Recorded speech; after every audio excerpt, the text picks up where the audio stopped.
नमः शिवाय। ओम नमः शिवाय। श्री रुद्र संहिता पंचम खंड 21वां अध्याय द्वंद्व युद्ध। सनत कुमार जी बोले, हे महर्षि, भगवान शिव के गण व उनके दोनों पुत्र गणेश और कार्तिकेय बहुत बलवान, वीर और साहसी थे। उन्होंने अपने पराक्रम से दैत्येंद्र जलंधर के परम वीरों कालनेमी, शुंभ और निशुंभ को पराजित कर दिया। असुर सेना डरकर इधर उधर छिप गई। सब दैत्य अपने प्राणों की रक्षा हेतु भागने लगे। यह देखकर असुरराज जलंधर अपने रथ पर बैठकर युद्ध भूमि में आगे की ओर बढ़ने लगा और बड़ी भयानक गर्जना करने लगा। उसकी ललकार सुनकर त्रिलोकीनाथ भगवान शिव के गण भी बढ़ चढ़कर युद्ध करने लगे। असुर सेना और देवताओं की सेनाओं के रथों, हाथी, घोड़े, शंख तथा भेरी से युद्ध भूमि गुंजायमान हो रही थी। दैत्यराज जलंधर ने तब ऐसा एक बाण छोड़ा जिससे चारों ओर कोहरा फैल गया। धरती से आकाश तक सिर्फ एक धुंध ही दिखाई दे रही थी। फिर उसने नंदीश्वर, गणेश, वीरभद्र को एक साथ कई बाण मारकर घायल कर दिया। यह देखकर स्वामी कार्तिकेय को बहुत क्रोध आ गया और उन्होंने असुरराज जलंधर पर अपनी शक्ति चला दी। कार्तिकेय की चलाई गई शक्ति के फलस्वरूप जलंधर धरती पर गिर पड़ा, परंतु गिरते ही वह उठकर खड़ा हो गया और पूरी शक्ति के साथ पुनः युद्ध करने लगा। उसने सबसे पहला प्रहार कार्तिकेय पर ही किया। जलंधर ने अपनी गदा उठा ली और पूरे बल के साथ कार्तिकेय को मारी, जिससे कार्तिकेय अपनी चेतना खो बैठे और बेहोश होकर धरती पर गिर पड़े। यह दृश्य देखकर गणेश और नंदी भी चिंतित हो उठे। तब जलंधर ने उन पर भी गदा से प्रहार किया। गदा के प्रहार से वे दोनों भी मूर्छित होकर पृथ्वी पर गिर गए। तब वीरभद्र जलंधर से युद्ध करने के लिए आगे आए। जलंधर ने उन पर भी अपनी गदा से प्रहार किया, जिससे वीरभद्र का सिर फट गया और रक्त बहने लगा। यह देखकर सभी शिवगण व्याकुल हो गए और डरकर युद्ध भूमि को छोड़कर इधर उधर भागने लगे। श्री रुद्र संहिता पंचम खंड 22वां अध्याय शिव जलंधर युद्ध। सनत कुमार जी बोले, हे महर्षि, जब युद्ध भूमि में देवसेना का प्रतिनिधित्व करने वाले सभी वीर साहसी घायल होकर पृथ्वी पर गिर पड़े, तब यह देखकर सभी शिवगण भयभीत होकर शिव की शरण में चले गए। जब भगवान शिव को युद्धस्थल का सब समाचार मिल गया, तब वे स्वयं दैत्यराज जलंधर को सबक सिखाने के लिए युद्धस्थल की ओर चल पड़े। अपने आराध्य भगवान शिव को युद्ध का नेतृत्व करते देखकर सभी शिवगण जो पहले डरकर भाग गए थे पुनः लौट आए। शिवगणों ने पहले जैसे जोश के साथ युद्ध करना प्रारंभ कर दिया। भगवान शिव के रौद्र रूप को देखकर भयानक दैत्य भी भयभीत होने लगे और युद्ध छोड़कर भागने लगे। यह देखकर असुरों के स्वामी जलंधर को क्रोध आ गया।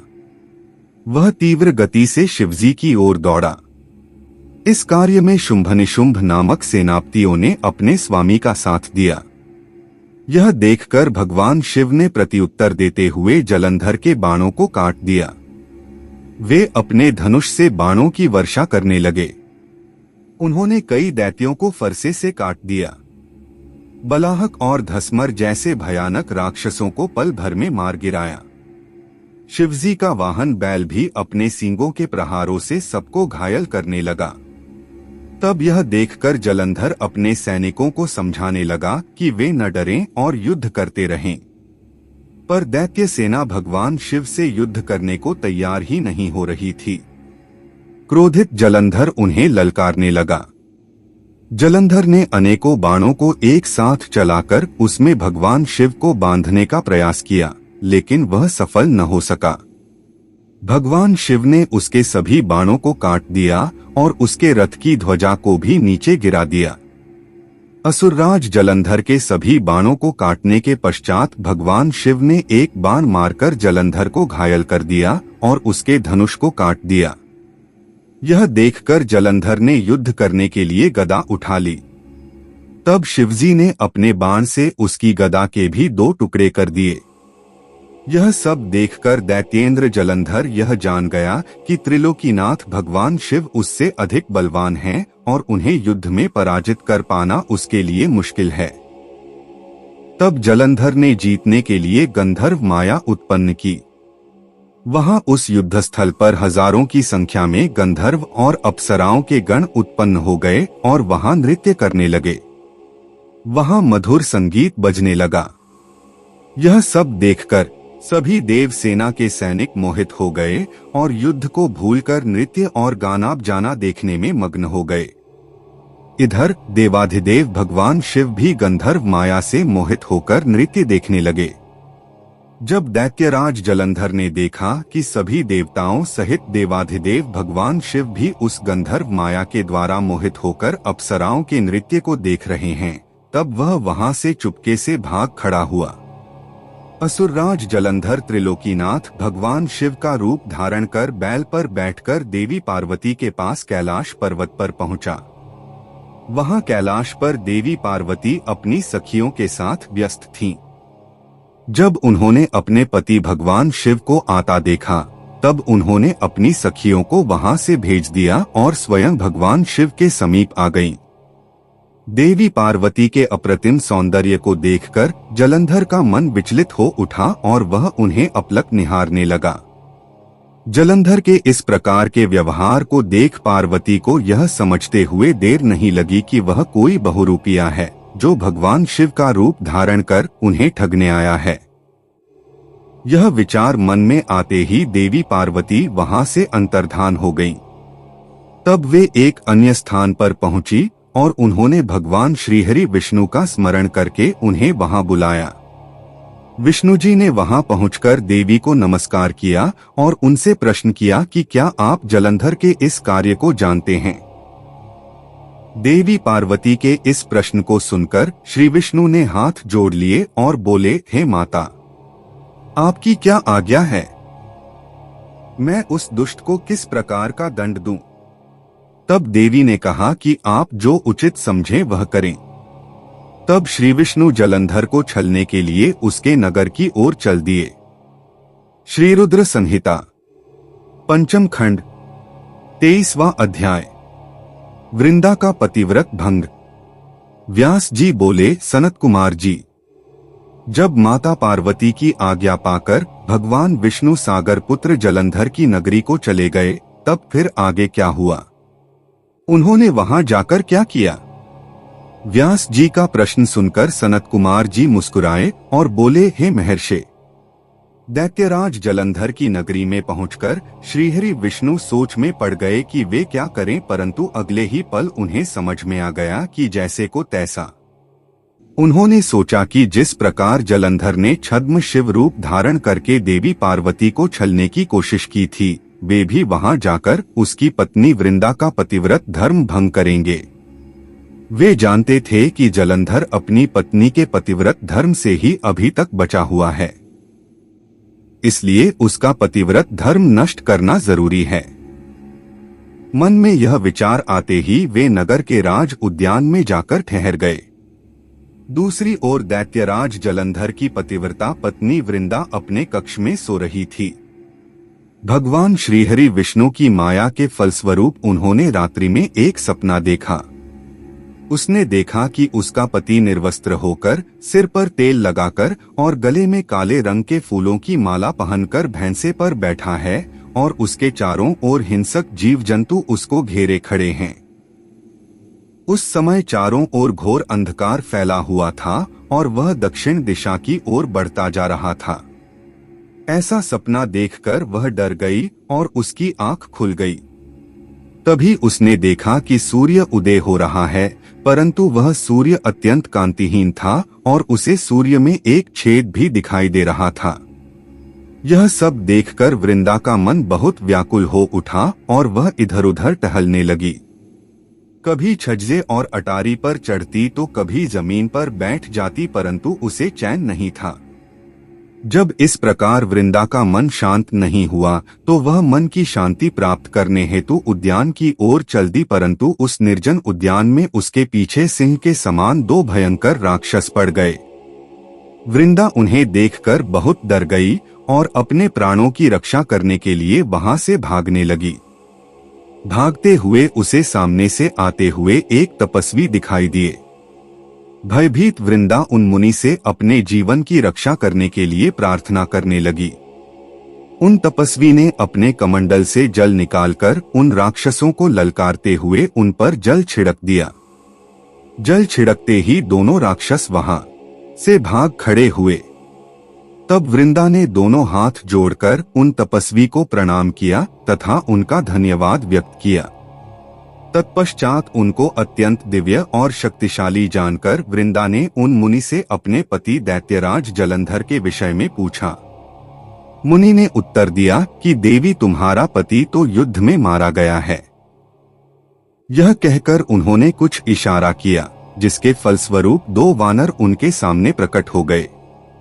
अगले ही पल उन तपस्वी का संकेत पाकर वे वानर आकाश मार्ग से उड़कर चले गए और कुछ समय पश्चात दैत्यराज जलंधर का कटा हुआ सिर और उसके अन्य सामान को लेकर लौट आए। अपने पति जलंधर का कटा हुआ सिर देखकर वृंदा बेहोश होकर गिर पड़ी। कुछ समय पश्चात होश में आने पर रोते हुए वृंदा उन मुनि से प्रार्थना करने लगी कि वे उसके पति को पुनः जीवित कर दें। यह कहकर वह बहुत जोर जोर से रोने लगी और बोली कि यदि आप मेरे पति को जीवन दान नहीं दे सकते तो मुझे भी मृत्यु दे दें। वृंदा के इस प्रकार के वचन सुनकर मुनि बोले, हे देवी, तुम्हारे पति का वध त्रिलोकीनाथ भगवान शिव के द्वारा हुआ है। आथ उसको जीवित करना देवाधिदेव भगवान शिव का विरोध करना है, परंतु अपनी शरण में आए हुए मनुष्य की रक्षा करना मेरा भी धर्म है। इसलिए मैं तुम्हारे पति को पुनः जीवित अवश्य करूंगा। यह कहकर उन्होंने अपने कमंडल से जल निकाला और मंत्रोच्चारण करते हुए जलंधर पर छिड़का, जिसके फलस्वरूप वह जीवित हो गया। जलंधर को जीवन दान देकर वे तपस्वी वहां से अंतर्धान हो गए। वस्तुतः उस तपस्वी ने ही सूक्ष्म रूप से जलंधर की काया में प्रवेश कर लिया था। दरअसल तपस्वी का रूप धारण करने वाले वे मुनि और कोई नहीं स्वयं श्रीहरि विष्णु थे। अपने पति को अपने पास पाकर देवी वृंदा बहुत खुश हुई और तुरंत अपने पति के गले लग गई। उसने उन सब बातों को भयानक स्वप्न समझकर भुला दिया। फिर बहुत समय तक उस छद्म वेशधारी जलंधर के साथ वन में ही रमण करती रही, परंतु मायावी की माया भला कब तक छिप सकती थी। एक दिन वृंदा को ज्ञात हो गया कि उसके साथ विहार करने वाला पुरुष और कोई नहीं स्वयं श्रीहरि विष्णु हैं, जो कि उसके पति का रूप धारण करके उसे छल रहे हैं। यह सारी सच्चाई जानकर देवी वृंदा बहुत दुखी हुई। तब वह श्रीहरि विष्णु से बोली, तुमने एक पराई स्त्री का उसका पति बनकर उपभोग किया है, तुम्हें धिक्कार है।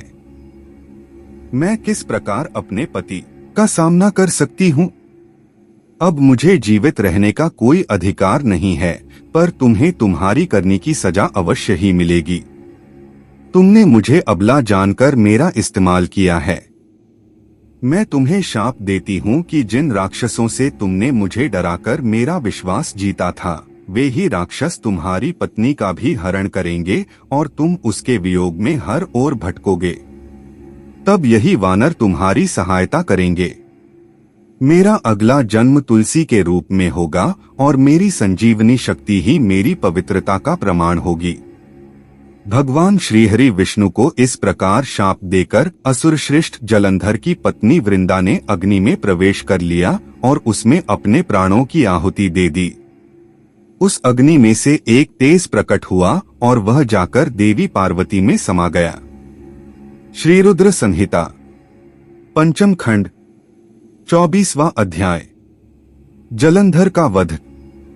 व्यास जी बोले, हे तात, उधर जब असुरराज जलंधर द्वारा फैलाई गई गंधर्व माया से मोहित होकर सभी देवताओं सहित भगवान शिव भी युद्ध को भूलकर अप्सराओं का नृत्य गान देखने में व्यस्त हो गए, तब क्या हुआ?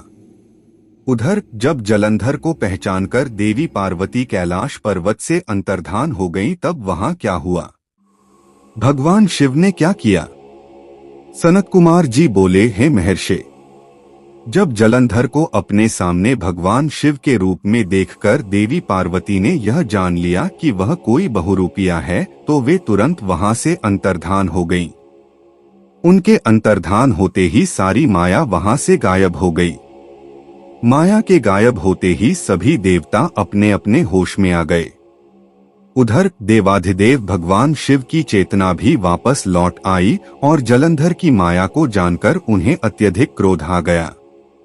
तब जलंधर भी देवी पार्वती के अचानक वहां से गायब हो जाने के कारण तुरंत ही युद्ध भूमि में लौट आया। तत्पश्चात भगवान शिव और असुरराज जलंधर में बड़ा भयानक युद्ध होने लगा, परंतु त्रिलोकीनाथ भगवान शिव की वीरता और बल के सामने वह तुच्छ असुर कहां टिक पाता। यह बात जल्द ही उसे समझ आ गई कि सर्वेश्वर शिव को जीत पाना आसान नहीं है, बल्कि असंभव है। तब असुरराज जलंधर ने भगवान शिव को जीतने के लिए माया का सहारा लिया। उसने तुरंत अपनी माया द्वारा पार्वती को प्रकट किया और उन्हें अपने रथ पर बांध लिया।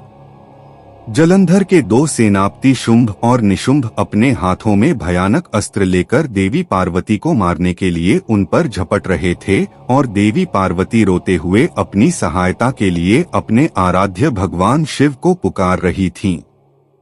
यह दृश्य देखकर भगवान शिव भी अत्यंत चिंतित हो गए। अपनी प्राणवल्लभा देवी पार्वती को इस प्रकार कष्ट में देखकर वे व्याकुल हो उठे। तब अपनी प्रिया पार्वती को दैत्येंद्र जलंधर से मुक्ति दिलाने के लिए उन्होंने बड़ा भयानक रूप धारण कर लिया।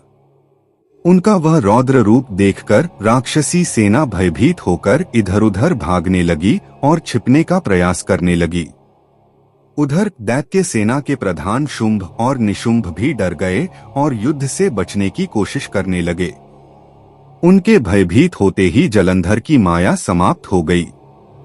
युद्धभूमि में हाहाकार मच गया। सब इधर-उधर दौड़ रहे थे। जब शुंभ निशुंभ भी अपने प्राणों की रक्षा करने के लिए भाग रहे थे, तब भगवान शिव ने उन्हें ललकारा, परंतु वे फिर भी युद्ध के लिए तत्पर न हुए।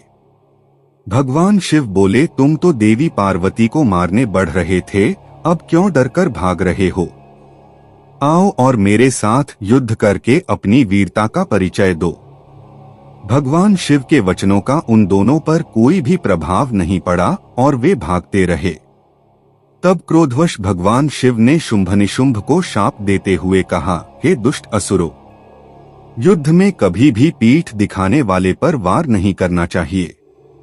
इसलिए मैं तुम दोनों को छोड़ रहा हूं, परंतु जिनको तुम मारने का प्रयत्न कर रहे थे, वे ही देवी पार्वती तुम दोनों का एक दिन वध करेंगी। भगवान शिव के इन वचनों को सुनकर क्रोध से भरा जलंधर उन पर झपटा। उसने भयानक बाण चलाकर पूरी पृथ्वी पर अंधकार कर दिया।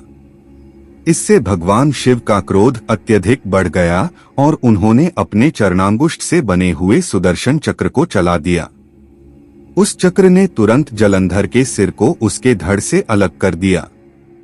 जब चक्र ने असुरराज जलंधर का सिर काटा तो बहुत भयानक ध्वनि हुई और महादानव जलंधर पल भर में ही ढेर हो गया।